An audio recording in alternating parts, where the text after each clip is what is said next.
Fala galera, está começando mais um Sportcast, o meu, o seu, o nosso podcast para falar sobre saúde e performance.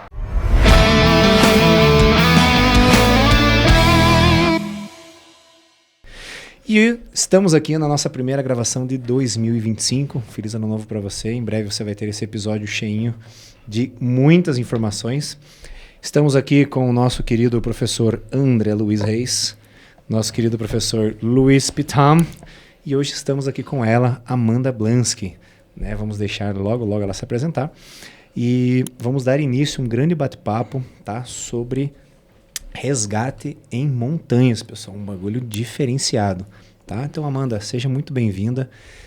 Primeiramente, queremos entregar, né, uma breve lembrança para você. Traga aí, por favor. Né? Opa, muito obrigada. Por estar aqui no nosso... Por nos dar a honra, né, de participar do nosso episódio, trazer conteúdos inéditos, né?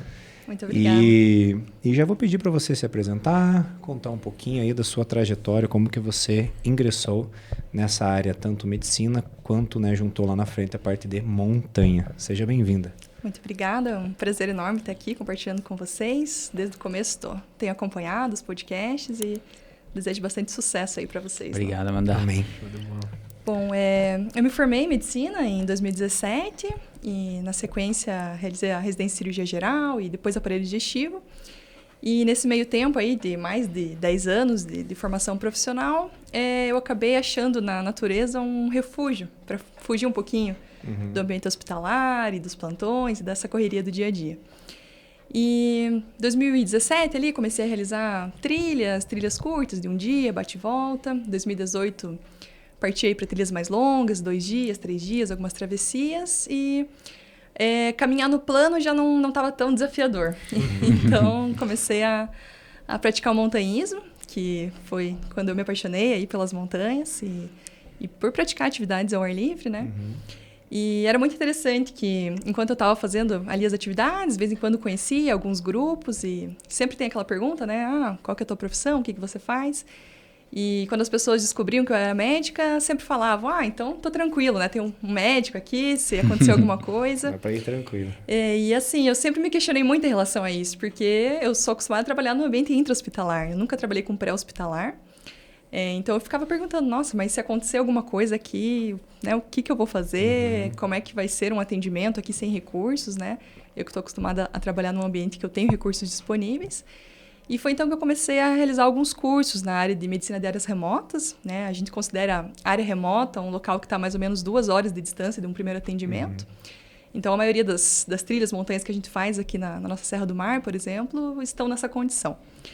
E comecei a fazer alguns cursos relacionados a isso e continuei praticando montanhismo e, inevitavelmente, acabou surgindo a altitude, né? A medicina de altitude. E aí foi minha segunda grande paixão, né? Que além das montanhas, é a altitude. E quando a gente começa a ler sobre montanha, vem no nosso imaginário os Himalaias, né? Então, era um sonho ir para lá. Em 2023, tive a oportunidade de realizar um curso de medicina de montanha no Nepal, que foi incrível, assim. Fui até o campo base do Everest, subi uma montanha de 6.000 e, para mim, foi um grande divisor de águas, assim. Realmente, aflorou ainda mais essa minha paixão pela montanha, essa minha vontade de estar cada vez mais perto da natureza e dos ambientes remotos e de querer aprender cada vez mais como...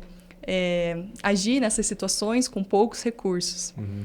E foi assim que surgiu, então, essa minha vontade por... Legal. E essa tua experiência, Amanda, que você teve no Nepal, né, de fazer grandes altitudes, como é que foi essa primeira experiência, essa primeira vivência, esse frio na barriga? Porque é igual você falou, né, caminhar no plano já não estava mais te satisfazendo ali, né, sendo desafiador. E aí você começou a explorar lugares novos. Como é que foi essa primeira experiência? Porque a gente sabe, né, com base na literatura, quando a gente vai falar em treinamento de altitude, como treinador a gente sabe na teoria, mas ainda não tivemos a oportunidade de vivenciar isso, né? De como é essa questão de respirar, né, em grandes altitudes, a partir de quantos mil metros de fato você começa a sentir desafiadora a questão da respiração. Como é que foi toda essa experiência pré-escalada e depois lá, como é que foi? Antes de eu ir para o Nepal, eu já tinha estado em altitude, mas assim, foram períodos mais curtos, né? Então, lá foi a primeira vez que eu fiquei quase um mês em altitude. Então, eu pude ter bastante essa noção mesmo que você comentou. E é interessante falar que quando as pessoas falam de altitude, né? Muitas pessoas falam, lá tem menos oxigênio, né? E não é bem isso, né? A porcentagem do oxigênio ela é a mesma, né? Seja aqui em Ponta Grossa, 800 metros do nível do mar, quanto lá no cume do Everest, a 8.848. Essa porcentagem na atmosfera, né, ela é em torno de 78% de nitrogênio, 21% de oxigênio, 1% de outros gases, e isso se mantém de forma estável. O que muda é a quantidade de moléculas. Então, se eu tenho, por exemplo, uma caixa aqui com oxigênio, eu teria, vamos dizer, 10 moléculas de oxigênio. E lá no cume do Everest, essa mesma caixa teria 3 moléculas. Perfeito. Então, isso que seria o ar rarefeito, que a gente chama, né? E realmente é muito mais difícil de respirar. A atividade física, ela se torna muito mais difícil. E a gente considera esse um ambiente hipóxico, né? Um ambiente onde existe aí uma menor quantidade de moléculas de oxigênio. E uma outra característica importante da altitude é que, além de um ambiente hipóxico, também é um ambiente que existe uma baixa de pressão atmosférica. Então, esses gases que existem na nossa atmosfera, né, na troposfera, que vai ali até mais ou menos 10 mil metros, eles exercem uma pressão sobre nós. Então, quando eu estou a nível do mar, essa pressão é muito maior, né? Esses gases exercem uma pressão muito maior. Conforme eu vou subindo para a altitude, essa pressão vai reduzindo. Então, o ambiente de altitude é um ambiente hipóxico e hipobárico, ou seja, tem pouca molécula de oxigênio num ambiente com baixa pressão atmosférica. E tudo isso faz com que as alterações fisiológicas que ocorram no nosso organismo sejam bem significativas. E essa minha experiência foi muito interessante em relação a isso, para ver realmente isso na prática. Eu vi, assim, que eu, pessoalmente, até 5.000 eu vou bem. A primeira alteração da fisiologia que a gente tem é o aumento da ventilação, então uma hiperpneia, uma taquipneia. Isso em todo mundo vai acontecer, né? E conforme vai passando, isso vai se ajustando. Tem também um aumento de frequência cardíaca, tem algumas outras alterações que a gente pode citar na sequência. Mas a gente sempre está avaliando, né? E assim, até 5.000 eu senti que eu estava indo muito bem, eu estava conseguindo ter uma performance boa. E quando eu cheguei lá eles chamam de tea houses, que são os lugares, os lodges que a gente passa a noite, que a gente se alimenta. Tipo os acampamentos. São quartos, assim, com banheiros compartilhados, que tem as cozinhas.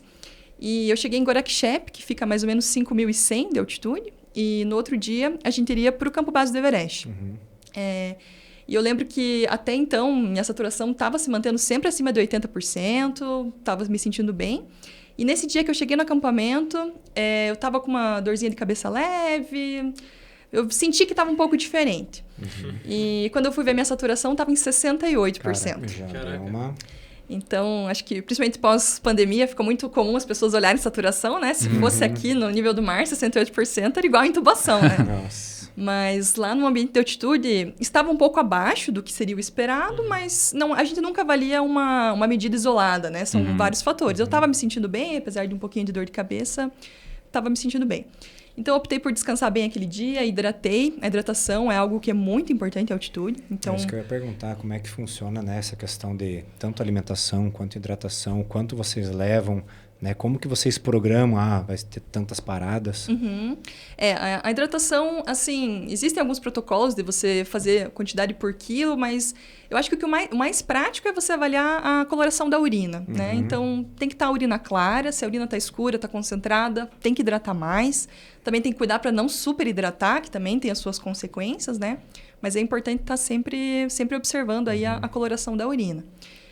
Então, eu lembro que nesse dia eu optei por hidratar um pouquinho mais, descansar. E uma outra característica interessante da altitude é que existe uma frase assim, que a gente diz, que como vem muito da literatura norte-americana, é climb high, sleep slow. Ou seja, você escala mais alto e volta para dormir mais baixo. Porque a aclimatação ela acontece muito no período noturno.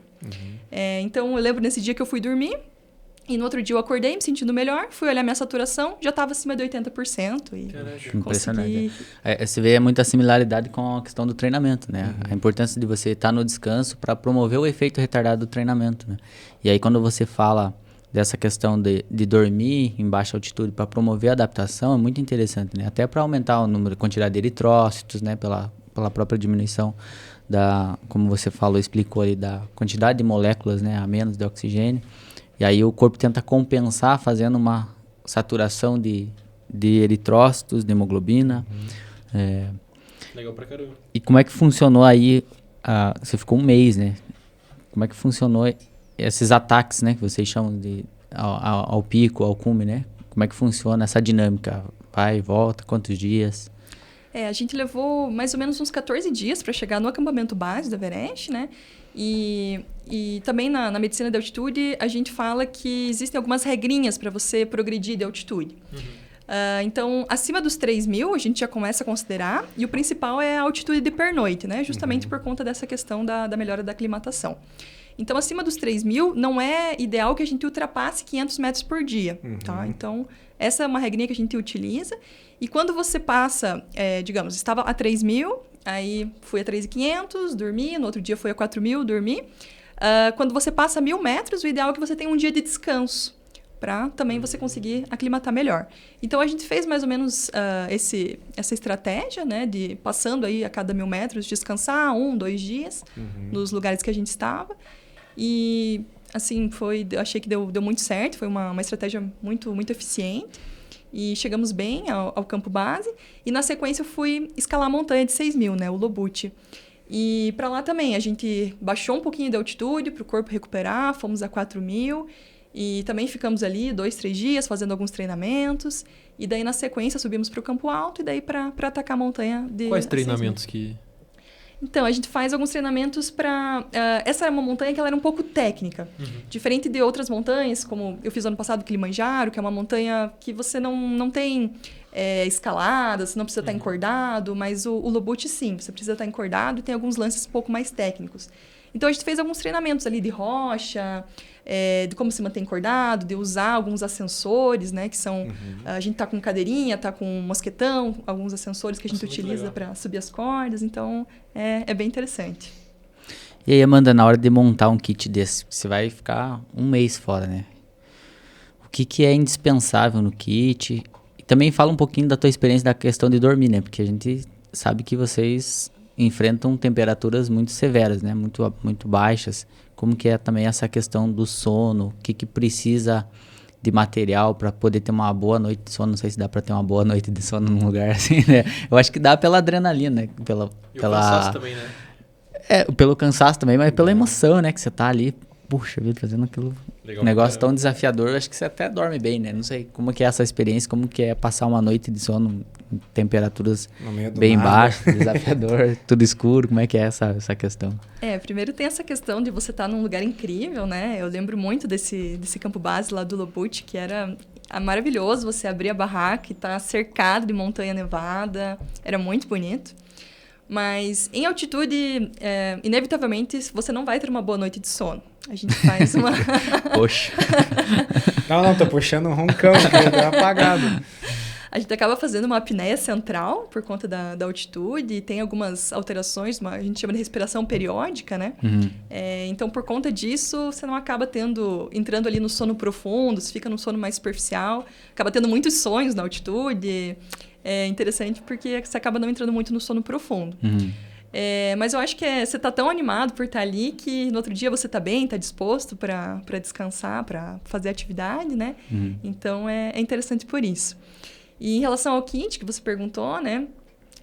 Como é um ambiente, né, frio, lembro que lá a gente chegou a pegar a temperatura menos 20. Nossa. Apesar de não ter vento, né? Que o vento é uma coisa que influencia muito. Eu lembro que o dia de cume estava perfeito, assim, sem vento. Mas o que acaba pesando muito é essa quantidade de roupas, né, que a gente tem que levar. Então, a gente costuma se vestir por camadas, né? Segunda pele, que é uma roupa com uma tecnologia que permite uma respiração boa da pele. Aí, uma segunda camada... A segunda pele seria a primeira camada, né? Apesar de chamar a segunda pele. Aí, uma segunda camada, que seria uma camada de mais aquecimento, que a gente chama de fleece ou uma pluma. E a terceira camada, que seria o corta-vento, né? Para justamente não permitir que o vento, que é uma das formas da gente perder calor, é através do vento. Então, essas roupas que a gente acaba levando, acaba pesando bastante. Então, você tem que... Por si só, né? Exatamente. Suga muito energia. Então, tem que planejar bastante. E assim, na questão de kit médico mesmo, que a gente acaba levando, né? Depende muito da expedição. Por exemplo, lá no Nepal existem os iaques, que são os animais que carregam os suprimentos. Então, você consegue levar um kit maior, porque são eles que estão carregando, né? Ali no Aconcagua tem as mulas. Mas nessa próxima expedição que eu estou indo agora, nós vamos fazer tudo por conta própria. Então, a gente está indo para o Cerro Plata, que é uma montanha ali na Argentina, próxima do Aconcagua também. Então, eu sempre peço para os participantes da expedição levarem o seu kit médico, né, o que o médico deles aconselha, as medicações de uso contínuo. E eu acabo levando um kit extra, mas tem que ser um kit que não possa ser muito pesado, né? A gente acaba improvisando bastante em altitude. Uhum. Isso é muito interessante, porque a gente vai aprendendo, né, o que a gente pode improvisar. Dia a dia, né? Exatamente. Eu tive uma situação no Monte Roraima, ano passado, que eu estava no campo base da montanha, e um grupo estava descendo, e tinha uma venezuelana no grupo. Foi um dia que choveu um pouco, e ela acabou escorregando, e teve uma fratura de punho. Nossa. E isso, assim, já era umas 5 horas da tarde. Tava começando a escurecer, tava uma chuvinha, um tempo mais frio. E o guia do grupo dela veio procurar se tinha alguém no acampamento que tinha algum conhecimento e tal. E eu e minha amiga, que é fisioterapeuta, nós fomos lá para ajudar. Mas assim, a gente não tinha, assim, nada muito bom para imobilizar um punho, né? E a gente acabou improvisando ali na hora com um galho, com um pedaço de isolante térmico, e fazendo uma tipóia para ela conseguir caminhar, porque ela teria que caminhar por horas, depois pegar uma moto por horas, depois pegar uma 4x4 por horas, para chegar numa cidade que não tinha hospital, para ir para outra cidade. Então, assim, provavelmente seria umas 12 horas aí até ela conseguir atendimento. Então, é um risco grande, né? Se grande. acontece um acidente maior, onde ela tenha uma hemorragia, alguma coisa, pode perder a vida. Exatamente. Uma situação dessa, né? Eu tenho a situação, tem a minha aluna Renata, ela teve uma situação dessa também, inclusive ela tirou uns pontos aí por esses dias, e ela também estava escalando lá, também no meio do nada lá, com o marido dela, e mais um grupo de amigos, e também uma situação ali, escorregou e no que caiu, quebrou ali a tíbia ali. Infelizmente. Também, daí saiu de um local, foi para outro, e daí foi assim, também um tempo passa, não sei quantas horas, não chegou a ser 12 horas, mas também até chegar, até ser atendida. Então, querendo ou não, você tem que ter um leve primeiro, né? Primeiro um básico de um preparo para você chegar a fazer uma atividade dessa, né? Não, acredito que não seja interessante eu do nada começar a fazer um negócio tão radical assim. Tem que ter um preparo, né? Exatamente. E ter uma pessoa qualificada com conhecimento nesse contexto é o que salva as pessoas, né? Que eles... Você comentou que tinha você e tua amiga, né? Que é fisioterapeuta, que fizeram atendimento. Então, essa moça deu muita sorte, né? Então, ter pessoas como você dentro de uma equipe que está participando junto é o ouro da vida ali, naquele contexto, né? Então, isso é muito interessante, né? E outra coisa, como que você, né, nesse contexto de escalada, tanto para a parte profissional quanto para a sua parte pessoal de treinamento, como que você segmenta o seu treino? Como que você organiza? Tem alguma, né, um negócio mais específico que você trabalha justamente por causa da montanha, alguma coisa assim? Agora eu vou pedir ajuda para o André. Você fez uma pergunta para o André, né? Sem querer! Para mim, né? Então, essa questão da preparação, né? A Amanda, ela faz minha aluna também de personal. E eu faço a preparação dela desde que começou, né, Amanda, a se aventurar nessas questões das montanhas, né? E também foi um desafio para mim também, porque a gente só tinha conhecimento até teórico, né? Exatamente, com base na literatura que a gente estuda.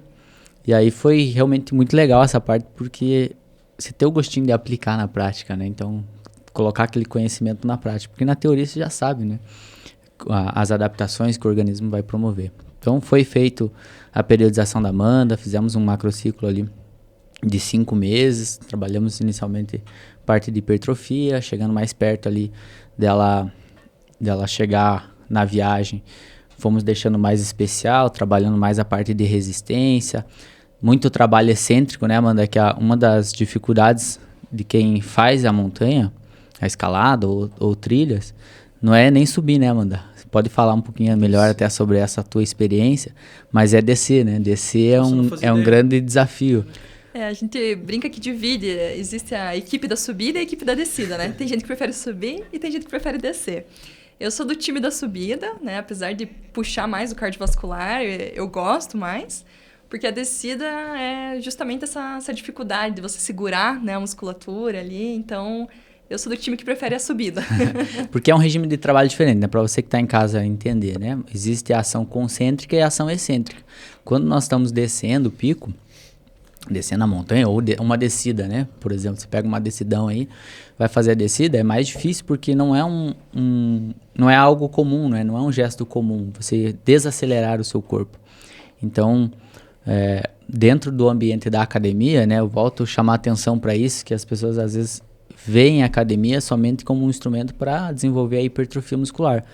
E não, a gente tem que usar das ferramentas para trabalhar todos os regimes de trabalho, né? Perfeito. E dentro do caráter específico da modalidade que cada um pratica. Então, a Amanda faz essa modalidade, que é o montanhismo. Então, você vai analisar o que faz, né? Precisa de força, precisa de força explosiva, precisa de ação excêntrica. Então, tudo isso foi trabalhado dentro do contexto da academia, né? Adaptando ali da maneira que a gente podia para deixar o mais específico possível para Amanda, né, Amanda? Então, Amanda vai lá, treina de colete na escada. A gente tava até conversando aqui nos bastidores, né? O povo fica olhando, né? Achando meio estranho. Mas é o regime de trabalho específico. Precisa disso para tentar aproximar ao máximo da realidade que você vai enfrentar, né? Você vai ter mais uma viagem agora, Amanda, amanhã, essa madrugada, tá viajando. Né, enquanto a gente está gravando aqui, né? Pegamos ela no pulo aqui, né? Então, a gente já aproveitou essa oportunidade para ela trazer essas experiências.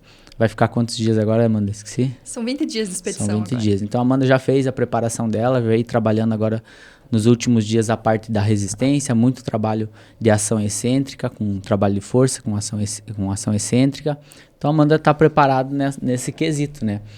Mas, claro, que a gente precisa do regime específico de trabalho. Então, é muito difícil se adaptar dentro da academia. A gente tem que usar as ferramentas que a gente tem. Então, usa muito da criatividade, né? Então, vai muito da criatividade do personal mesmo, de usar e abusar daquele referencial teórico que tem para conseguir pôr na prática, né, Amanda? Então, Amanda tá preparada, fisicamente ela tá preparada. Que bom, né? Até quando a gente vai buscar na literatura essa questão do treinamento e altitude, não existe muita coisa, né? Muito artigo, muita coisa prática. Exato. Teve um artigo em específico que eu achei interessante, que ele compara, assim, como seria a melhor forma, né, de você se preparar para a altitude. E entre vários grupos que tinha lá, o grupo que ele colocou que teve melhor performance seria um grupo que mora em altitude, que treina na zona 2 em altitude, mas que treina na zona 4 no nível do mar. Uhum. Coloca para nós as altitudes de cada zona, consegue? Sim, vamos dividir. Então, aqui, né, na Ponta Grossa, a gente está quase 1.000 metros de altitude, estamos na altitude baixa, que a gente diria, que é de 0 a 1.500. Uhum.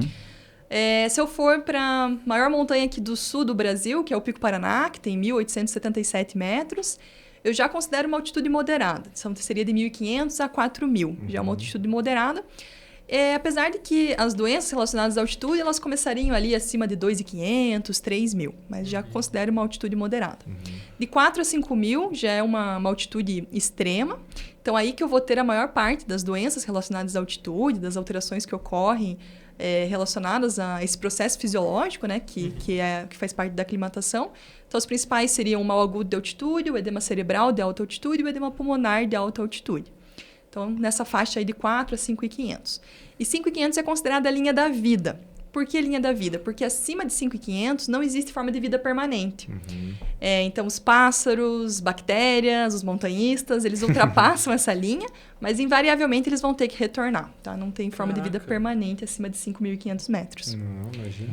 E de 5.500 a 8.000 já é uma altitude extrema, né?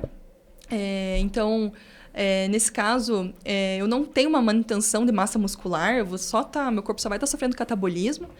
Então, uma das coisas que eu comento com o André, que eu sempre volto das expedições com uma perda aí de massa muscular bem importante.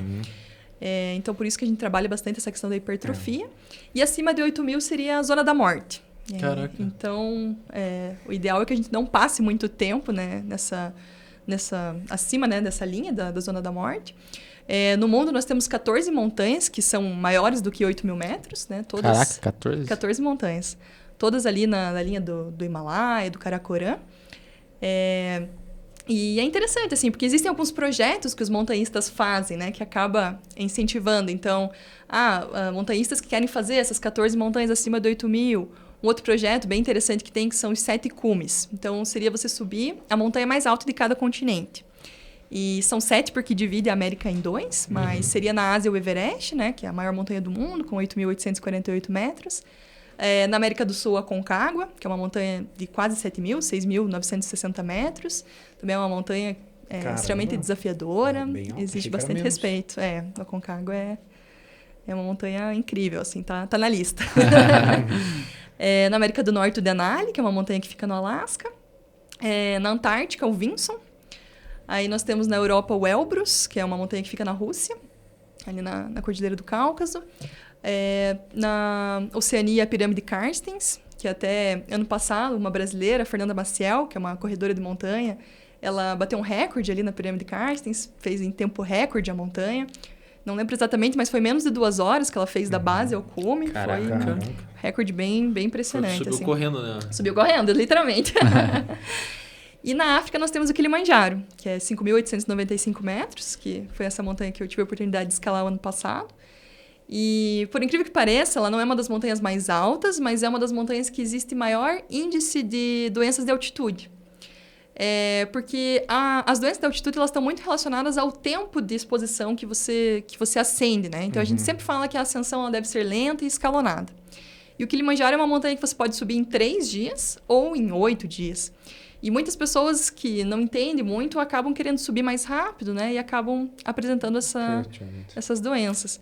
Por isso que a aclimatação é tão importante, porque a aclimatação ela nada mais é do que alterações fisiológicas que o nosso corpo promove para que você sobreviva naquele ambiente que você não está acostumado, né? Então, a gente precisa dar esse tempo, precisa deixar o corpo se acostumar com aquela altitude para que você não venha desenvolver essas doenças. Perfeito. E outra coisa, né, que você falou disso, dessa aclimatação, não sei quem que me falou uma vez, algum dos meus alunos que mexe com a escalada, que daí você chega nesses locais, os da cidade ali, todo mundo cheio das botas, cara, de chinelinho, camisetinha ali, isso que eu ia cheio perguntar. de pacote levando pra você e você ali Como que é essa questão dos nativos, assim? os nativos, isso é muito boa. Isso é muito interessante, porque cada região tem, né, o pessoal que já é acostumado a escalar aquelas montanhas há anos. Inclusive até o povo Sherpa, né, que é muito conhecido lá no Nepal, é uma etnia dos... Eles, na verdade, são de origem do Tibete. E eles possuem uma alteração no DNA, uma alteração genética que faz com que eles sejam mais adaptáveis ali à altitude. Então, é muito interessante. Nossa, cara, muito... Isso aí é engraçado, né? Porque você vê como o nosso corpo ele é perfeito, né? O negócio é desenhado. Você vem pra cá, ele já quer adaptar aqui.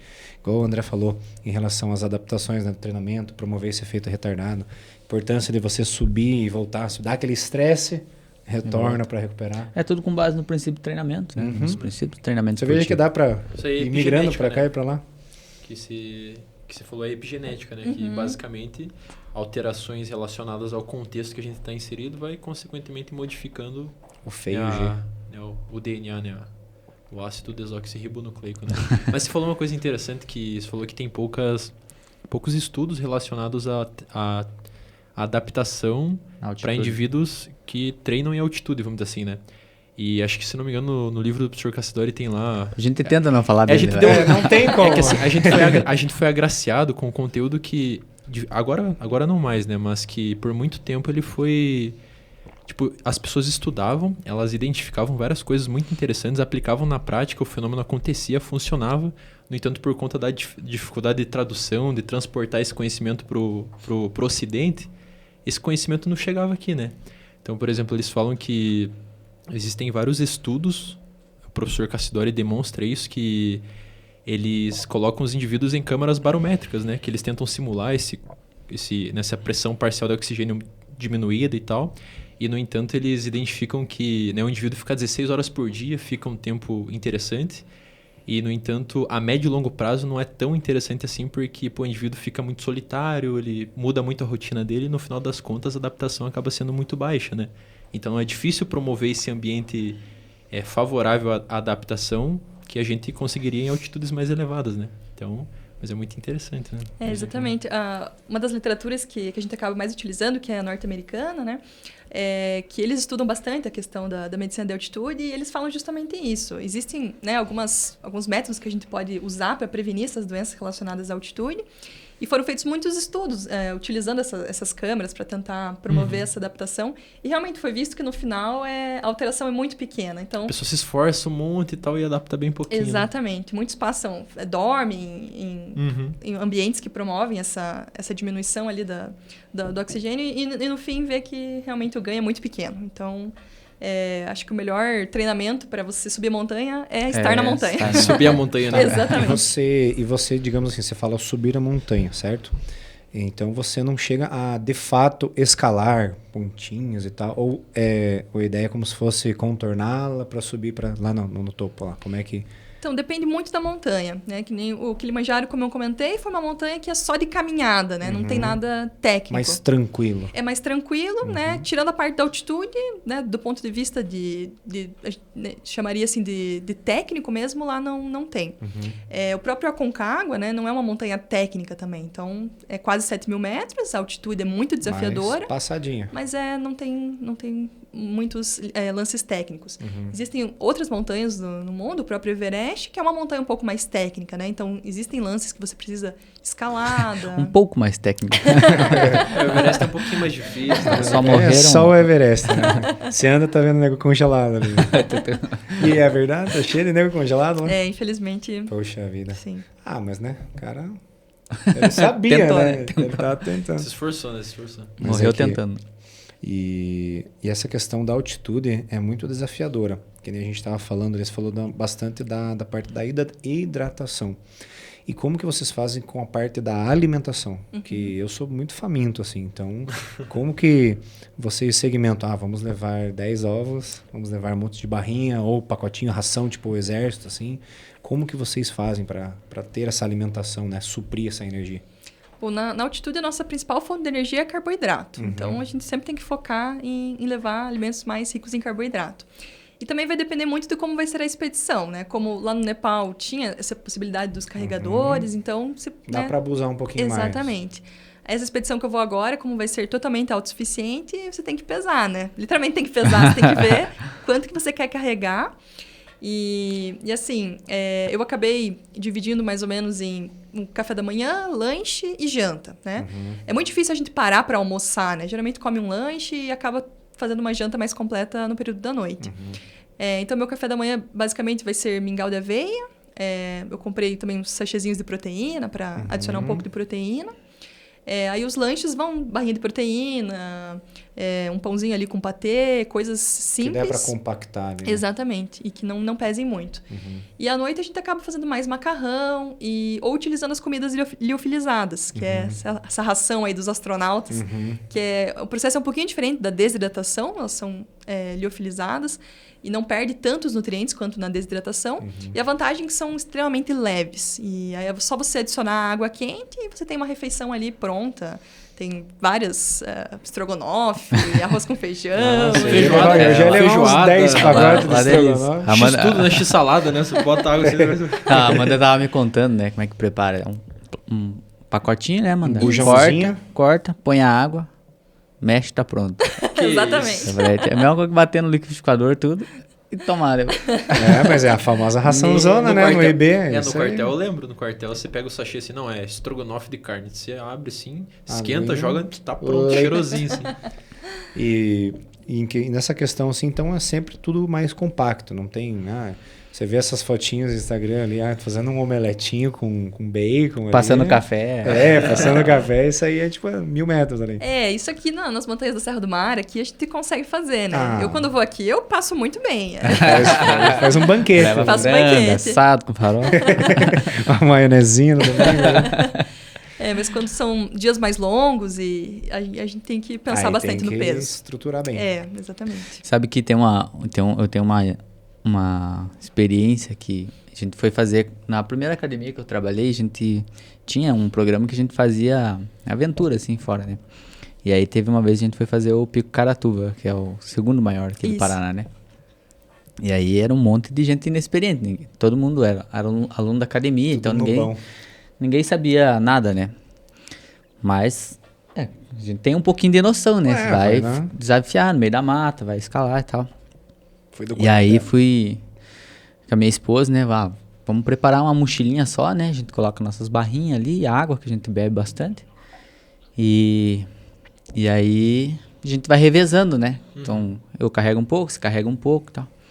Daí chegamos lá, estavam mais alunos ali, e tinha uma senhora. Cara, a senhora com a mochila desse tamanho assim. Meu Deus. Aí um dos integrantes que tava no apoio, né, foi ver a mala da mulher.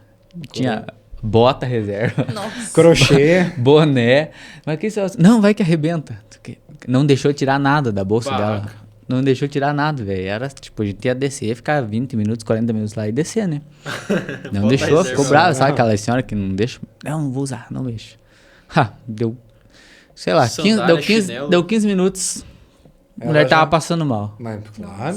Sobrou pra quem carregar? Eu que tava sem Andrezão, de bobeira. eu carregava. Que tia. Passou mal mesmo, tipo, com 15 minutos, assim. Então, essa questão de você falar da preparação do kit é bem importante, né? O que é essencial, o que não pode faltar. E saber selecionar, né? O que você vai levar. Eu vi que você trouxe aí alguns kits aí, você puder mostrar pra nós aí. Compartilhar conosco. Eu sempre então penso nessa questão do volume, do peso, né? Nessa questão da improvisação. Então, o que é essencial, né? O que não consigo substituir e o que talvez eu consiga improvisar. Por exemplo, nem sempre eu consigo levar material para imobilização. Mas eu posso utilizar o ferrinho que tem lá na mochila, o costado da mochila, alguma coisa assim. Aí é desafiar a criatividade. Árvore. Exatamente, isso. Isso é o de menos. Então, dá para economizar nisso. Exatamente. E sempre pensando no planejamento, né? Se é um grupo menor, se é um grupo maior, para onde eu estou indo, quais são as condições daquela região. Então, Kilimanjaro na África, eu tenho que avaliar que doenças endêmicas eu tenho ali, o que eu posso estar sujeita a vir a ter ali, né? Então, sempre pensando nisso. Então, eu gosto de separar meu kit aqui em dois. Eu faço um para curativo e um para medicação. A medicação eu gosto de levar nesse que é duro, para não ter perigo de amassar os comprimidos. E esse aqui tá um pouquinho desfalcado, porque eu tô arrumando agora para a próxima expedição. Mas eu sempre tenho aqui esses warm hands, que ele basicamente é para aquecer a mão. Então, você, em contato com oxigênio, ele aquece a mão. Olha só. Para evitar um dos grandes problemas da altitude, que também é a hipotermia e os congelamentos. Congelar o dedinho. Exatamente, não podemos, ainda mais eu que trabalho com as mãos. Então, aqui é meu kit basicamente de curativo. Passando, deixa eu ver. Tá, tipo escola, né? Passa pra amiguinha. Que divertido, meu. Isso aqui é descartável, usou? Isso. Ele dura... É um pó, o que é? Ele é um produto químico que tem dentro desse pacotinho ali. E quando está em contato com oxigênio, ele faz uma reação química que produz calor. Olha, pessoal. Vou tirar uma foto, depois deixamos ali. R$7.000 o pacotinho. Onde é que a gente encontra essas... Olha, esses eu comprei sempre viajando fora, mas Os dois são a mesma coisa. Eu acho que deve achar em lojas de montanha, por aqui no Brasil deve ter, sim. Esses acho que são todos de fora, mas acredito que deve achar aqui, sim. Extra Arm. O que mais que nós temos? Bom, sempre... Melzinho, já tô vendo daqui. Melzinho de abelha, né? Do favo, tem que ser direto do favo, né? Exatamente. O bom e velho esparadrapo, né? Isso esse aqui... é um clássico, né? Nem hospital funciona sem isso, então... Não pode faltar. Montanha, não pode faltar. Tem a parte dos antissépticos, né? Então, eu gosto de usar esse lencinho umedecido, que ele tem, né, antisséptico junto, e a clorexidina, que eu também uso aí para limpar feridas, quando precisar. Não só asmática, mas, por incrível que pareça, tem muito asmático na montanha. Então, eu sempre levo uma bombinha aí de salbutamol. Quando tiver alguém com crise. Essa talinha aqui para entorse de dedo. Teve uma ocasião lá no Nepal, inclusive, que a gente utilizou... Não tinha a talinha, a gente não achou no momento. Depois que a gente achou, que estava no meio lá. A gente usou um cartão de visita, assim. E funcionou também. Então, para ver como a improvisação também funciona. Aqui uma coisa muito importante. Aqui tem um colírio também que eu gosto de utilizar. Muito importante é uma manta luminizada, tá? Isso aqui tem que estar em todo o kit, sendo você vai aqui para Serra do Mar, vai fazer uma trilha. É muito importante. Em situações de frio aí extremo, pode salvar realmente. É uma manta que... Aquelas mantas térmica. Luminizadas térmicas, exatamente. Que a gente Aquela vê que nos você vê no filmes, aquele filme, né? cromadinho. Isso, exatamente. Ó, pessoal, isso aqui é aquela mantinha cromada que você vê no filme, ó. Isso Não aqui, pode faltar no teu muito importante, ó, não ocupa espaço nenhum, ó. Bem pequenininho, né? É leve, então Legal. é sempre importante isso aí. A Deixa eu me cobrir aqui pra ver se funciona. A prevenção é a mãe, né? Porque Principalmente na hipotermia, né? A gente diz isso, que hipotermia, se você tiver prevenção, você não vai desenvolver hipotermia, que é um dos problemas aí da altitude também. Então, esse aqui eu sempre tenho no meu kit. show. O oxímetro, né? Eu sempre levo 2 aí pra Garantir. de quebrar algum, enfim, sempre com pilha reserva. Uma tesourinha. Boa. Importante. Pra cortar a unha, né? Nossa, só um minutinho, pessoal. Já continua sua vida. Esse aqui... Tô de bobeira aqui no meio da montanha. Foi mal. Tirar meu calinho aqui. Esse aqui é um queridinho que veio lá do Nepal, chama Tiger Balm. É como se fosse a nossa canela de velho aqui. Boa. Mas pode é... faltar. Só que essa aqui é Só uma que canela essa- de Tiger, né? Exatamente. Como assim, canela de velho? É aquelas Oxe, pomadinhas lá com... Como é que Sabe é? aquela que sebo a de mãe, carneiro? a mãe passa, esquenta? Isso, assim? sebo de carneiro, entendi. essas paradas aí. Entendi. Esse aqui é o sebo do Tiger. Ah, pelo tamanho, essa é poderosa, né? Tamanho. Quanto menor, né? Mais. Cura na hora, Bia. Legal. Olha aí que show. Tá fechadinho? Mas pode abrir se quiser, Pode tá? abrir? Aham, já Só foi pra- usado. pra cheirar. Um cheirinho de canela. Ó, gostoso. Parece, lembra a bala de canela. Pessoal. É mesmo? Aham. Tem gosto de quê? Tutti-frutti que parece tamarindo. Nossa, bem cheirosinho. Aqui eu tenho um daqueles anti-inflamatórios que a gente coloca quando tem Ah, alguma contratura adesivinho. muscular Show. e tal. Uhum. Sempre tem um aqui também. Porra, a bolsinha ali é... Cabe bastante, cabe Parece- bastante. Já tem uns 4 zíper ali. Apito, muito importante. Boa. Olha aí, Você- esse é indispensável também, né? indispensável, quem se perder. Não, Não deixa eu... sabe assoviar. Nunca viu, né? Esse aqui é a Nunca diferença, viu, né, Vitor? cara? Ah, é o clássico? É, um apitinho normal. Clássico. Luva, né? Também bastante Importante. importante para lidar aí com feridas, né? Então tem sempre um pacotinho de luva. Bem compactado. Aqui eu tenho alguns band-aids, né? Principalmente para prevenção de bolha, que também é algo que pode ter tirado uma expedição, né? Se tem uma bolha ali, é uma coisa pequena que incomoda de um nível que te tira de uma expedição realmente. Tem que Por cuidar isso- muito dos pés, né? Cuidar Por isso muito. que é muito importante, exatamente, isso que eu ia falar. Essa questão dos pés, né? Nós servimos, não sei se você serviu também, não? Uhum. Nossa, Mas no quem quartel, serviu aí sabe que um hipoglose, um talquinho, não faz mal pra ninguém, entendeu? Você cuida do teu pé, senão você acaba com... Imagina, você vai lá numa dessa, não cuida, não passa, não seca, não passa um talquinho, um negócio. Destrói o teu pé e acaba com a sua... E a gente subestima, né? O Exatamente. E até é interessante falar nisso, porque tem muitas pessoas que vão fazer a primeira Compra expedição. uma bota e tô indo. Exatamente. Isso é o pior erro, É igual assim. chuteiro no futebol ali. A gente fala que tem que amaciar a bota, Amaciar, né? né? Então, Perfeito. tem que usar pra você não ir de primeira aí numa expedição longa que vai fazer bolha. É inevitável. E nem usar aquela que você já tá 1 ano parado no guarda-roupa, né? Tipo, Exatamente. aí chega, não, vou usar a minha bota lá. Derrete Faz a um ano sola. que eu uso. Primeira 100 metros, perde a sola. Exato. Esfarela só. Cuidado, né? E aqui eu tenho alguns... Eu gosto bastante disso aqui, são bandagens, né? Essa aqui é uma bandagem autocolante. E essa aqui é daquelas kinésio. Ah, que- sei. aham. Que nós usamos pra dar um... Exatamente. Isso aqui já me salvou de muita roubada.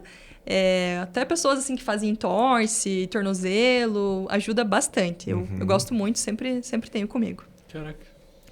Esse aqui é um protetor que também para bolha, né? Então, se alguém tiver com bolha, coloca esse protetor e ajuda um pouquinho. E aqui tem a parte de curativo.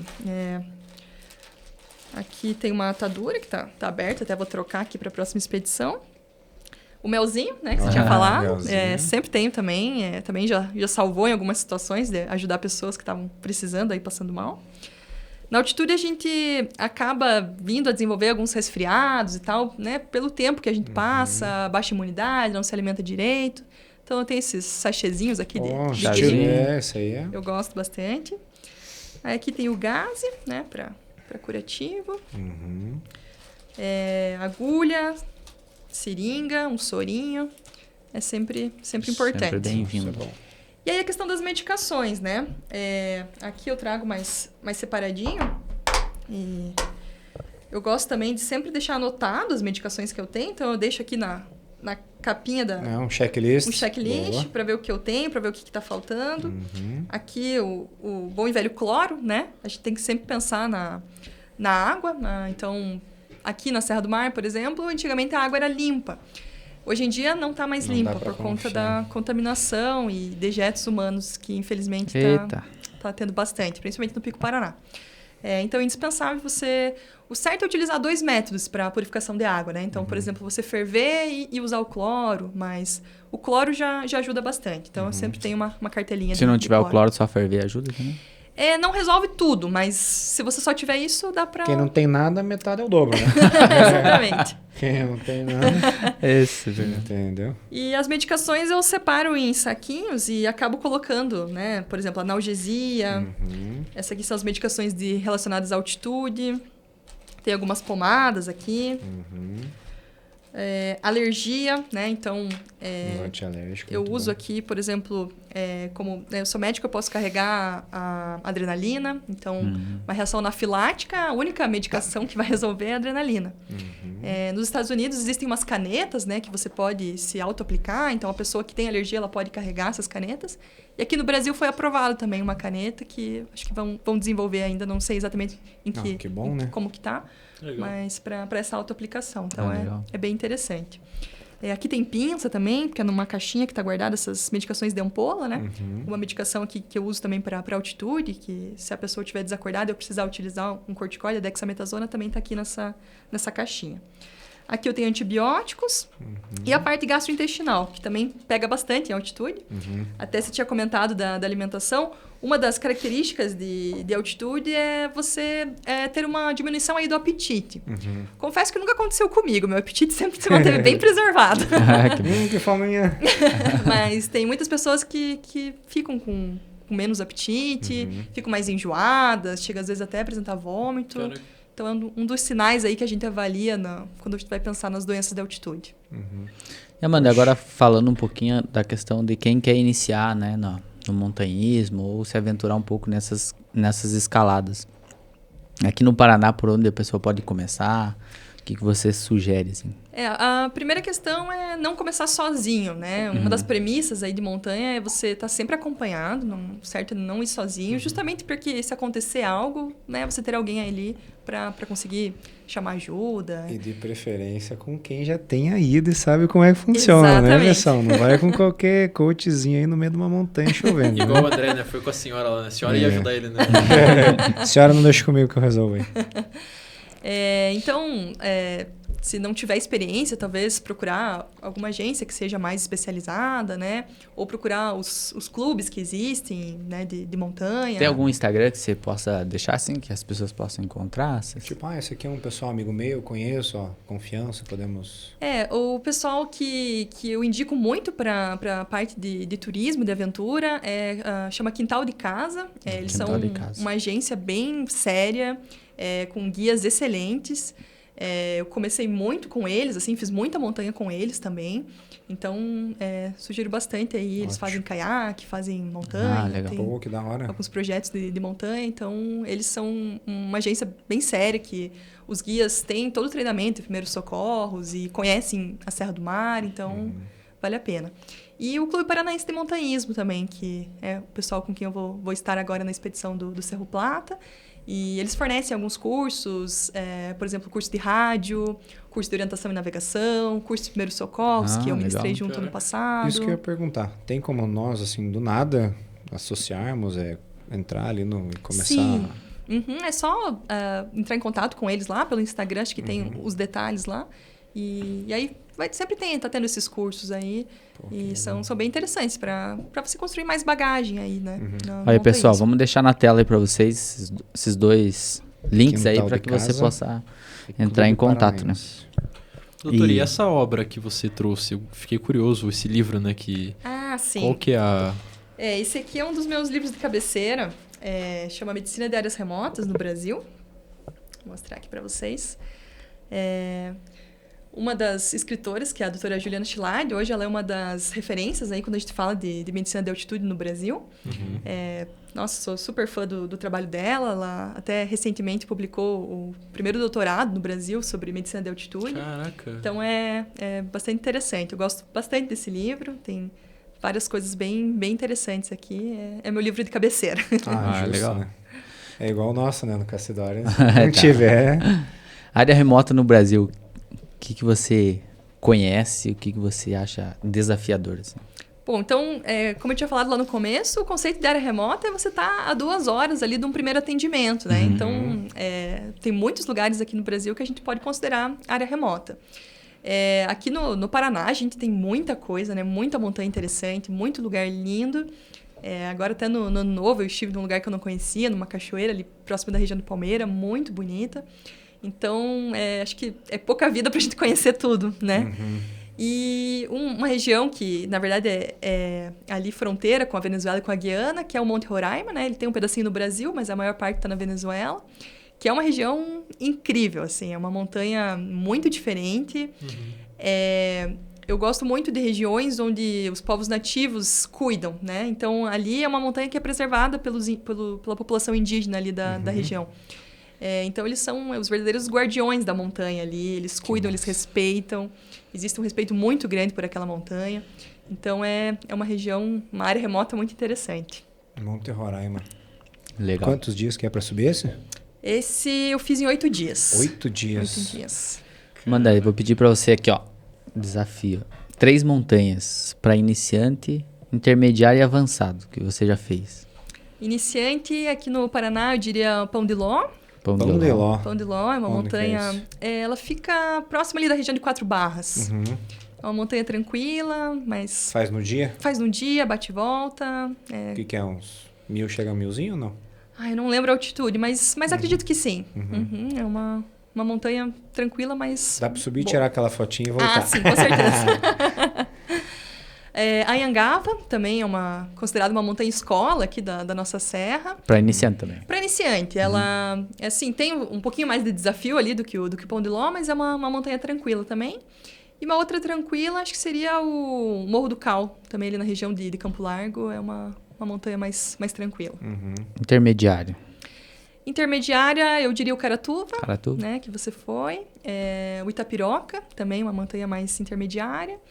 E uma que eu gosto bastante, que é o Tucum, que é uma montanha muito bonita, tem uma vista para o Pico Paraná muito linda, diria aí para o intermediário. E o avançado? Pico Paraná? Avançado Pico Paraná, né? Apesar como é muito famosa, as pessoas acabam querendo ir lá por primeiro, mas é uma montanha longa, com certa Ela é mais exposição, técnica? tem um pouco de técnica, tem alguns degraus ali para você passar. Então, não acho que deve ser a primeira montanha de ninguém, acho que tem que respeitar. Tem muitos acidentes ali no Pico Paraná? Tem assim, agora até se eu não me engano, no Natal, no dia 24, teve uma pessoa que precisou ser resgatada lá, então...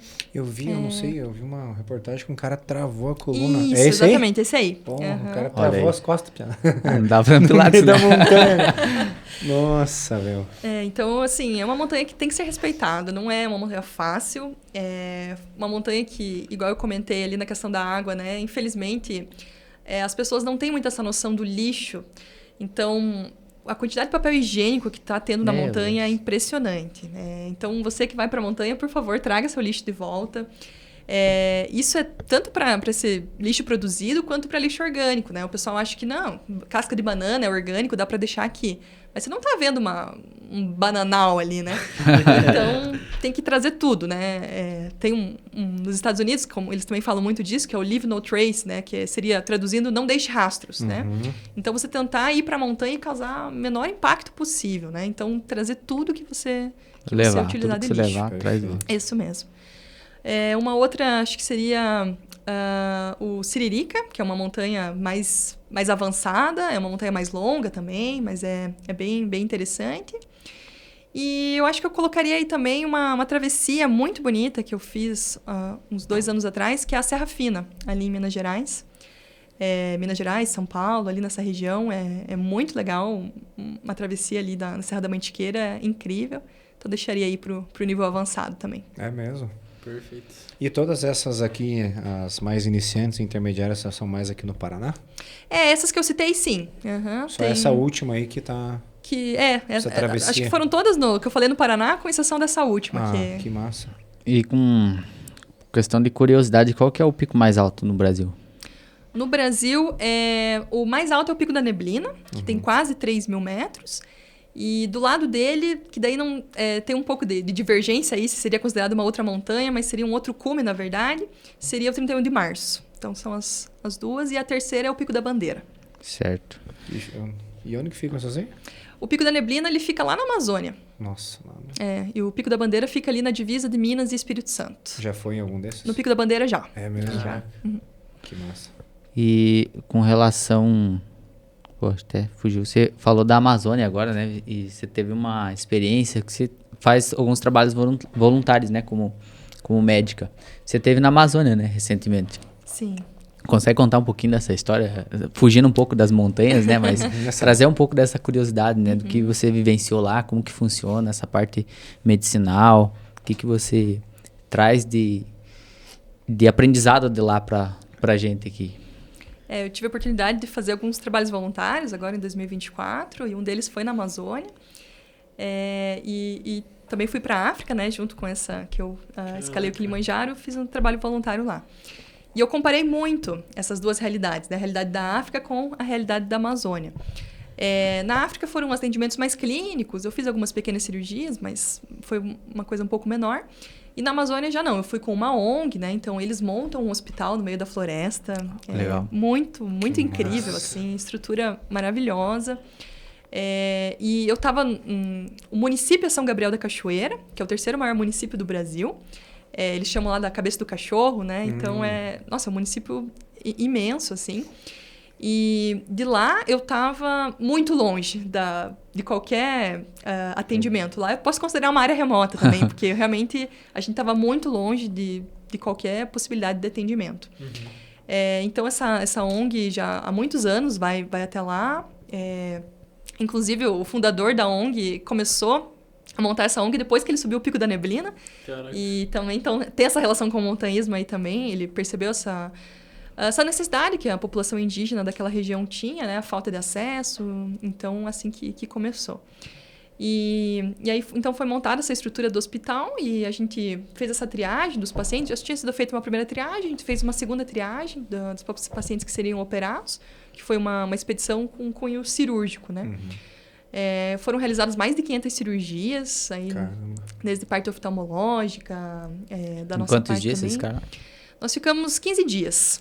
Caraca, cirurgia pra danar. Foi bastante. Nossa, foi muito trabalhado. Mas é interessante, porque assim, eu trabalhei muito mais do que eu trabalho aqui no meu dia a dia. Mas assim, eu tava com muito mais energia lá. Era até engraçado, assim, que a gente brincava que a natureza ali, que a Amazônia curava. Exato. Energizava, assim, porque realmente foi bem interessante, assim. A gente estava num lugar lindo, uma comunidade chamada Assunção do Içana, então ficava na beira de um rio. Foi uma experiência incrível. Legal. Que massa. E esse negócio desse contato com a natureza, né, é muito importante. A gente vê, tipo, fica muito tempo aqui no dia a dia, né, na questão de trabalho. Às vezes você vai só numa cachoeira, você vê que você volta... Você volta renovado, né? Você volta, parece que puxou tudo, assim, Você volta, né, cansado, mas é um cansaço gostoso. Nossa, né? Exatamente. Na hora que você dorme, você tá zero, cara. Parece que resetou o Windows ali, entendeu? Nossa, muito bom. Que baita experiência, cara. Sim, foi incrível. Quem quiser... É só médico, é só alguém da área de saúde em geral que pode procurar essa ONG para ajudar também. Não sei qual que é a periodicidade que é feito esse trabalho lá. Eles, se eu não me engano, eu conheci eles ano passado, né? Mas antes da pandemia, acho que eles faziam 2 vezes por ano a expedição. Aí pós-pandemia reduziu um pouco. Mas mais, no geral, a área da saúde, mas também tem o pessoal que ajuda na logística, na montagem. Então é interessante, chama Expedicionários da Saúde. Olha aí. Então, você que é da área da saúde, quiser ajudar, contribuir, né? Fica aí a dica também. Mais alguma dúvida aí, pessoal?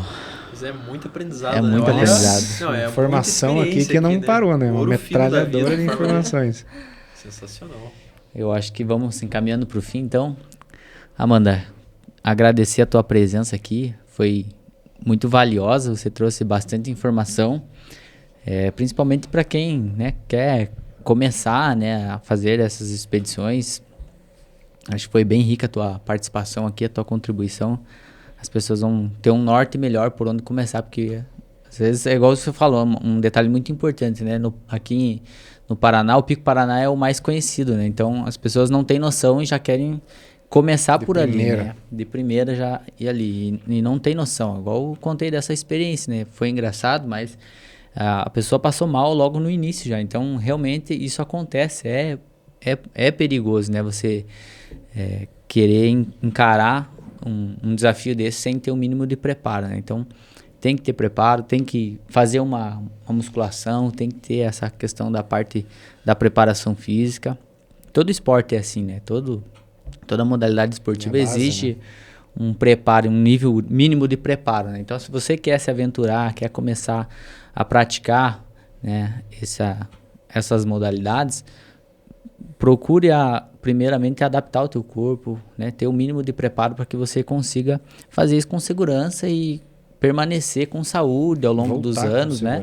Também. Voltar com segurança, exatamente, para que você não cause nenhum problema. E também, às vezes, né, eu não sei o que vocês podem nos dizer com relação a isso, às vezes a pessoa ela vai para o Pico Paraná, ou vai para um local um pouco mais difícil, considerando o nível de aptidão da pessoa. E não é nem porque ela não vai conseguir, às vezes ela não consegue aproveitar, daí ela vai ficar... Sofre, né? Sofre pra subir, daí chega lá, tá exausto, tá com dor no pé, tá com dor de cabeça, tá mal, tá desidratado. Em vez de ir no primeiro, bem tranquilinho. Daí a pessoa faz a preparação, busca esse conhecimento teórico, aplica na prática, vai sentindo, conhece o próprio corpo, identifica suas limitações, corrige elas, aprimora e com o passar do tempo ela vai aproveitando, né? A gente vai numa cachoeira, se você vai numa muito difícil, você não aproveita nada, né? Exatamente. E também pensar na questão, né, como o André falou, da preparação física e também no quesito da parte médica, né? Então, assim, principalmente em altitude, tem que fazer exames de sangue, fazer exame aí da parte cardiológica para ver se está tudo em ordem para você realmente poder estar nesse ambiente. Não arriscar, Porque né? quando a gente fala de área remota é justamente isso. Se acontece alguma coisa que você poderia ter prevenido, a chance de ser algo bem mais grave é muito maior, né? Deixa um recado aí, Amanda, para a galera que está em casa. Você... Obrigado, pessoal.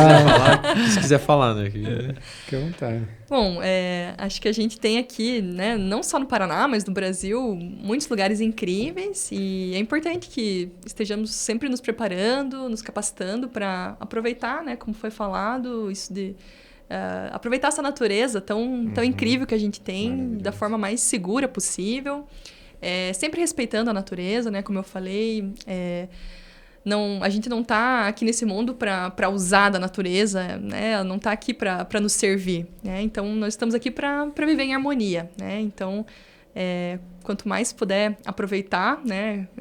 É muito bom estar realmente na natureza, é reenergizante, eu sou suspeita para falar, mas...